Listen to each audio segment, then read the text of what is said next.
Coming in at number 6, and it's Stillwater Point, which I believe to be a very good accomplishment in that it challenged the very best plat players in a really tough week on a major championship. However, it's far from the most enjoyable to play, and therefore that lowers its ranking for me. I think I did everything that I set out to do with this. It is certainly borderline, and there are some parts that you will get bad bounces and it will seem very unfair. But that was part of the challenge of building this sort of a course. That said, there's lots about it I like. I think a lot of the hole designs do hold up and are interesting. It's just ultimately not that much fun to play, which is why it's down where it is. I'm going to leap into a few of those holes. Now, the major contests are all about pushing good principles about as far as they can go and making them pretty ridiculous. And the fifth is a great example. It's a par 4 at 500 odd yards that is really tricky with a big central hazard in play. Your best angle is to play out to the right, but then that kind of falls towards the cliff edge. And then the left also hogs backs over, so you get a worse angle and a really sloping lie. All of these principles push to extremes. We then head towards this green, which is hanging right on the precipice. And the green itself is really bold and dramatic and has tiny little shelves. So really, the major contest is all about making ridiculous things look kind of normal. And I think this one accomplished that. It was certainly very challenging to get to those back pins and kind of gave me the rare heart in mouth moment that you don't often get with video game golf. As with many of my contest courses, this one crescendos on the back nine, and it really starts with the 12th, which is a drivable par 4 that you'd kind of be mad to go for. A lot of this course was built around what the very best guys can do. So this one, I think you needed like 104% and fully lofted to get there, but it was within range for those guys. A lot of them also I know would be tempted to bail out into a bunker. So I made it so that if you ended up in that bunker, you're struggling to hold the green on that next shot. So it was a lot of it was playing against their very specific tendencies that I kind of wanted to exploit. Certainly a challenging hole, but one that still looks pretty. Arguably one of the meanest holes I've ever designed. 16 was just tough. It doesn't look it. There's a wide fairway, but the amount of camber on it meant that you had to hit a fade over the trees or around the trees, or lay up with a 3-wood, meaning you're hitting 3-iron into a disconnected green. The choices were all there, but they were all kind of bad and difficult unless you really nailed the tee shot. And if you didn't, you're ending in heavy rough and you may not reach the green. The green itself kind of had some slopes that helped you, but most of them were just segmenting it into little parts. And I liked the way this one sat down into the barranca as well, which worked pretty nicely. I thought about featuring 18 for the final one, but you've already seen one core Crenshaw, and you kind of know what that one brings. Instead, I wanted to choose 17, which played through the woodlands, and I really liked this look, probably the most on the course. Now, the green itself was the idea was basically make Shinnecock's 11th kind of look like it fitted. So it was a very shallow green, again, all off on the back, and you had to hit kind of the right approach shot in the right winds, and it was just really all about testing that depth control. Um, that said, the green, as you can see, very propped up, very video gamey, and it's some of those reasons which make this one as a course not rank as highly as others on my own list.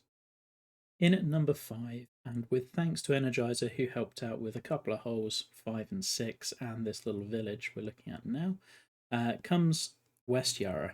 Now, this one really learned a lot of lessons from South Yara, which I did back in 2K21 at the start and really liked, but there were some things that I knew I needed to do a bit differently.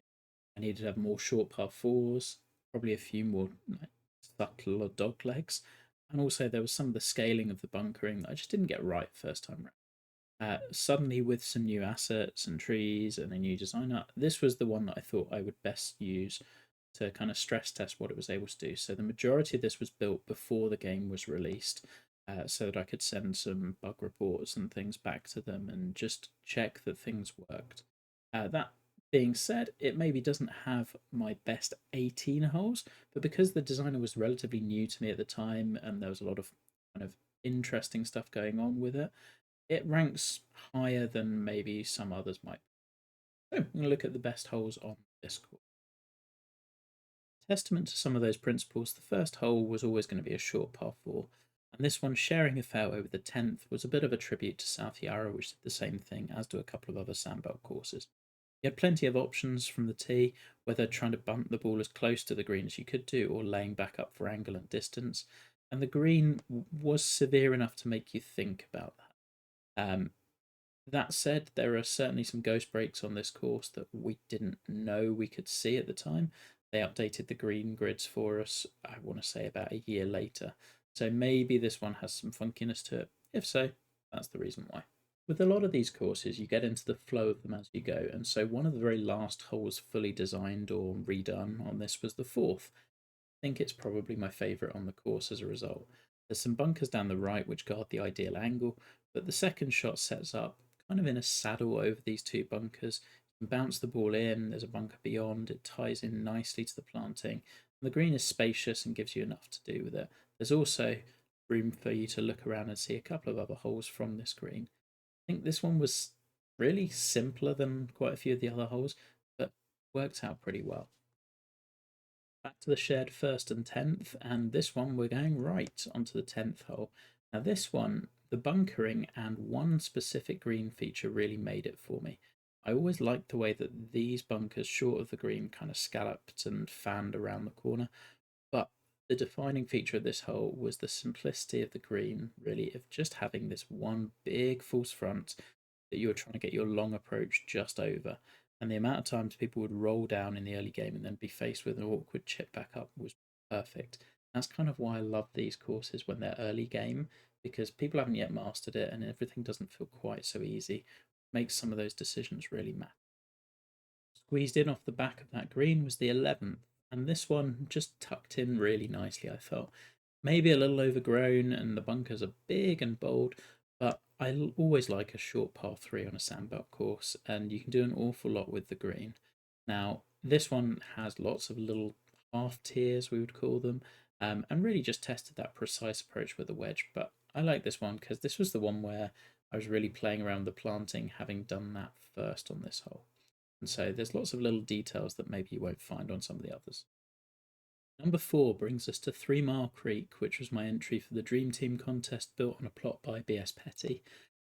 This plot was one of the ones that I loved from the moment it dropped, and there was just loads of interesting land movement. It was a test of routing to try and get around the plot to different areas, and I just saw this big, open, expansive course and wanted to try to get to that. We then decided to take on a challenging planting strategy, which maybe didn't nail. Meters were limiting, trying to get these autumnal colours. And it would have been nice to be able to have more of the yellow trees to be able to do that with as well. But I just really like the way this one plays. And I think it's one of my favourite courses in terms of it is just what it is. Like, I found the holes, some of them are more tricky, some of them are easier. I also think it's potentially got my best set of greens I've ever built. Certainly some of the most interesting, and the long views worked really nicely on this one. So we're going to dig a little bit deeper into 3 Mile Creek. Coming off the first green, you turn back kind of towards the clubhouse and the second hole. This is one of my absolute favourites on the course. One of the few where I did a decent amount of land movement, which was chopping down a little ridge here where you see that bunker protruding, and came to this mound, which maybe dissuaded you from taking driver. More than anything, though, it was the green side that I loved about this one. It was settled just at the base of a hill, but kind of over these two bunkers, and had a really interesting back shelf that I thought, particularly for this pin 1, if you want to play it, just had the most interesting approach shots. And for a person who finds it difficult to design interesting wedge shots, this was really one of them. This iteration of the Dream Team contest was really fun because everyone had the same plots for whichever one they chose, which also came with some restrictions. Now, for this one, we had to feature the Wolf Rock in the background on a par 3, and so this was my choice. Maybe not my best par 3, but I thought it did a really good job of setting up that view, and it had some interesting pockets and folds on the green, as well as just being a nice quiet point on the course. I thought the par threes on this course benefited from some of the best positions, and 11 was one that I found really early on in the process. A lot of these rocks were already placed by Petty, and so This one just being on top of that cliff edge felt like an absolute must include.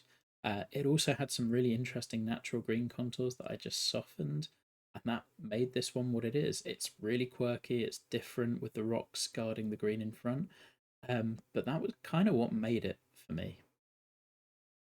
Coming off the back of that, 12 was a bit of a bold and dumb hole. I don't think maybe a lot of the other holes, the subtler ones, get the credit perhaps they deserve. Um, this one, though, was right in your face and had a choice of trying to drive over that gully that was always there or lay up to this fairway and then face a pitch off an awkward slope into this wildly undulating green. This one was a ton of fun both to build and just kind of you occasionally get these moments where you feel like you're breaking rules and doing stuff that's just creative or quirky. This was one of those holes, and I really appreciated it for that. In third place was Acadia Lodge, which ended up winning the National Treasure competition recently on TGC Tours, where we took an architect and we had to best imitate their style. Now, I'm particularly pleased with this one because it's probably my most fun contest build in the sense that I resolved not to make too many redrafts of holes and get bogged down in the minutiae of everything and just let it be whatever it would be. I also ended up creating a really wild plot after struggling to get something going based on Jasper Park.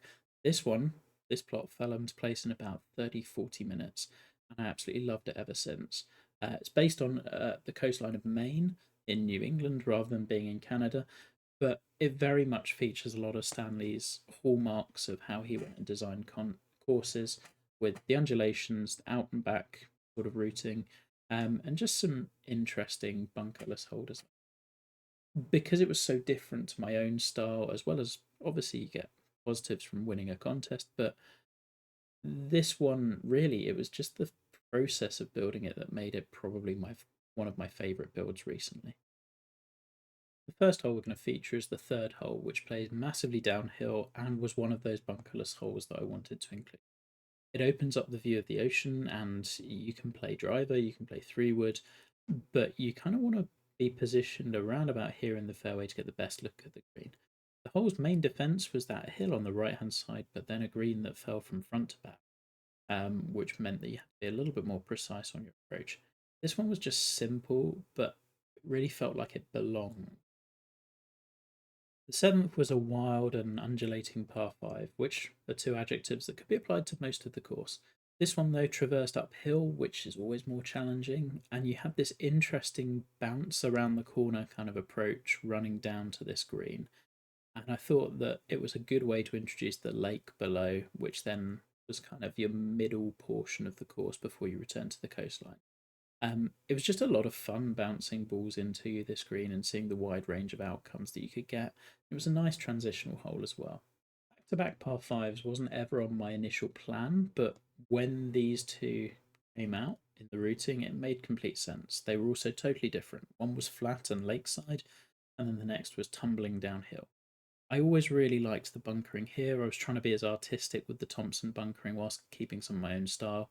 But the thing that made it was the backdrop of the hill, and then I later remodeled the green. This is one of the very final things I did, which gave some really interesting approaches and ways to work the ball to different pins, as well as making it challenging if you did happen to run long. I also really liked the quiet, kind of low profile nature of this green site compared to all the other random bumping land around it. Whilst the 12th was relatively calm and quiet, the 13th is anything but. You hit up over the crest of the hill, and inspired by Highland Links, you then hit down to this big reveal again onto the ocean, ready for that final act. Um, I loved this approach shot. The elevation change and stances made this always different. The bunkering is very artistic and dramatic, and it then opens up to that the waterway. Also, the length of the green meant that that back pin felt really tucked in. And yeah, it's just one of my favourite par 5 approaches I think I've ever built. 14 then starts you on that homeward stretch, and I love that you could see all the way back to the clubhouse from this one. This one was never in the original plan. I didn't want to do a Devil's Punch Bowl nod, but I eventually found this sitting here, and it solved a routing problem and just came out so well first time. One of the things Thompson was known for was taking you to location and then keeping you there. So the rest of this course, as we'll see, just takes you all the way back down the coast side. And whilst that maybe means that you have some repetitive natures of the whole water always being on your left, this is what he would have done. And therefore, from that point of view, I was really happy with how this came out. I felt that part of it was how he would have gone about it. Much as it's impossible to choose your favourite child, I found it really difficult to distinguish between my top two, losing out by the narrowest of margins would be Huntington Sound. Now, I do think this one is a very different type of course to the first place course. This one very much embodies the hyper strategic, everything is planned out approach, um, in comparison to the top ranked, which does things a little bit differently. However, I do really like how this one turned out. I spent an inordinate amount of time on it with the planting, finding ways to do the flat bottom bunkers, thanks to a bug that existed for a little while. And then I do really feel this has some of my single best hole designs I've perhaps ever built. Looking at it now, it's aged really well. It has a load of interesting golf. There's some cool templates, and I think it uses the land really nicely. Dan gave me some restrictions as to where I was allowed to put holes, and I had to return to the dunes area, which made me get creative about how I went about utilising the land. Tried to get a little bit bolder in places than maybe I have been before. So, these are the top holes at Huntington Sound. The opening hole does some things that are very different to what I would usually do. You can't really see where you're going with the fairway. It runs in odd directions and it's just kind of quirky. The green sits up and it's compartmentalized into a number of different locations, and you've got the windmill overlooking all of it. There were so many ways to play this hole, and it's one of my favourite opening holes I think I've ever built, just because it's so unlike what I would normally do. But it got me to the other side, which was where I needed to get to. The third hole may be a relatively easy par 5 now, but at the time it certainly wasn't, because it really brought the water into play on the left. You can play right, this bunker string on the middle is just awkward, but what makes this one for me again is the green site, which felt was really natural and just tucked into this dunescape around it. Even looking at it now, I think it's held up really nicely. It's also quite a funky green with a little pocket in the front, some saddles, rolls, and ridges, and it's not a big green either. So going for it in two really brought in some interesting options from there. Whilst a real challenge to get right in an era where people have seemingly endless distance, the long is one of my favourite templates out there, and this version is probably the best I've ever done. Off the tee, it's a wide, forgiving fairway with one little pot bunker that really causes problems. This was all about that second shot and making sure you could try to reach over that side. I also really liked the way the bunkers integrated with that natural dunescape, and then the green sitting at the base of it was again kind of low profile, but did everything I really wanted it to. This was one that just, you occasionally get those when you know you've got it right. This one always felt like that. Sometimes par threes just have to be pretty, and that's kind of the case with eight. The hole has its own merits. I think green is interesting and has some rolls, pockets, but really it's the setting that captures this one. I always knew I wanted one par three just tucked in amongst the dunes, and this ended up being where I put it. There were about three or four other locations it could have been. This one, though, sat really nicely and came out pretty much as I would have wanted. There are loads of holes I could have featured on this course, but I resolved to keep it to 5. So the last one we're going to choose is 17, which heads back into the dunes. I've always loved holes that traverse slightly different environments, and so going back into the dunes as an entry point was a really cool way to do it. And then finding this kind of pretty natural punch bowl sort of green in the middle was just perfect. There's a lot of space. We had that little dune just on the right guarding it as well. But everything, if you find the right distance, everything kind of funnels towards the middle of the screen. I really liked this one and the planting around it, and for that reason, it just gets the nod over 18, which you can see up there in the distance. So, our number one is Old Salem Creek, and if I'm honest, it's by far my favourite course to play of all the ones I've designed. It just ended up being really fun, and it does a lot of things that I love in terms of natural environment, how it integrates the amount of fairway around greens and shot making opportunities. What's interesting about this course is it was never really meant to be like this at the start. I wanted something very quick and simple, just made a plot with a river running through it. just found it kind of boring. So I started messing around with it, adding a load more hills, and it took on a totally different life. I found myself captivated by Oldtown and just raced through it really from there. Ultimately, I'm really happy that happened, and sometimes it just goes to show that you can take a completely different slant on something midway through a project and it turns out way better.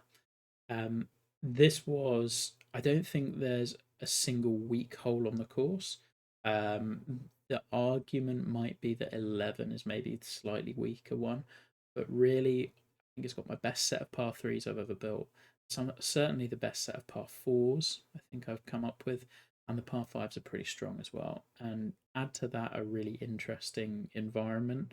And yeah, this is for me my best course of 2K23.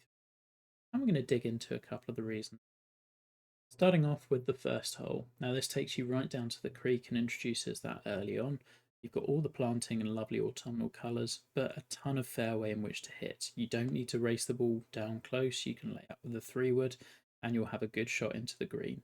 Or you can bumper drive it all the way down here and have a shorter approach.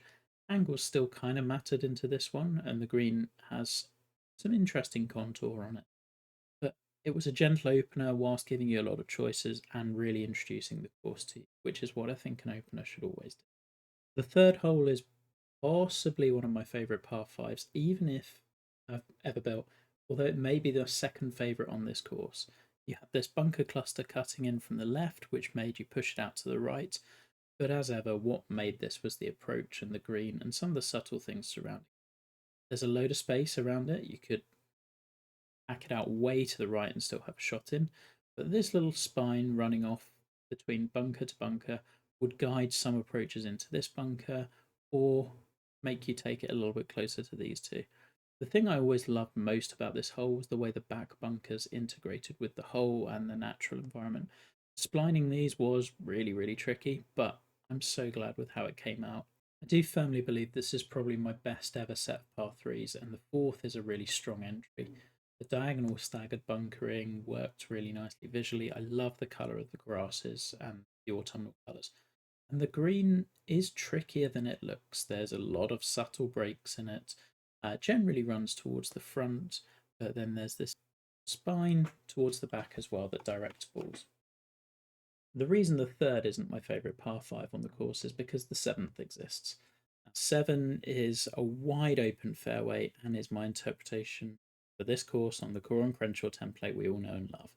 Everything falls towards the left, the green is tucked along the left, there's a big hillside, you don't want to find your way down. You can bounce it just over this bunker and roll it on, but the more you can kind of tuck the left on the tee shot, the easier your approach shot becomes. There's loads of ways to get the ball onto the green, running it off the right hand side as well, and it plays really, really nice. The final hole I wanted to include on this one was the 10th, and there's loads of good holes I love on the back nine, but this one always just really spoke to me.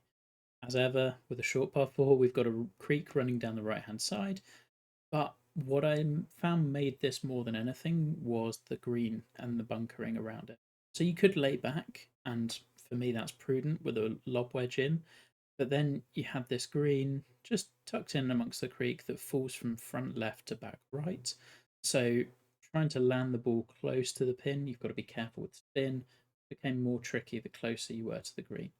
Thought this one did a lot of things right for a very simple hole. But again, it's hard to have a real disaster on it unless you try and take off way too much. And so that rounds out our top 12 and exactly where I think all of mine rank. Do let me know in the comments below where you agree, disagree, and stay tuned because in the next couple of days we're going to be doing the same, but my top 12 courses of other designers over the course of this whole game cycle. So I'm intrigued to see what you think will be on there. See you again soon.